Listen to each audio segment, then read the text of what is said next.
ज्ञानोबा माऊलींचं सुंदर असं गोड भजन चालू आहे आणि तेच भजन पडलं कान्हो पात्रेच्या कानावरती. माऊलींनी गोड वर्णन करावं पांडुरंगाचं. तू विट्टेवरी सख ये बाये हो करी कृपा, तू विट्टेवरी सख ये बाये हो करी कृपा.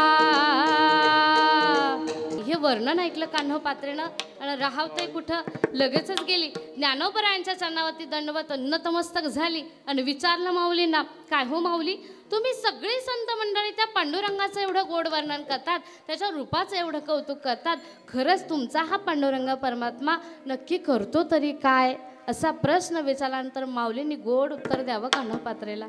निज भक्ता करुणा करी करी कृपा, निज भक्ता करुणा करी करी कृपा. अगं कान्हो पात्रे, हा त्याच्या प्रत्येक भक्तावरती कृपा करतो हो.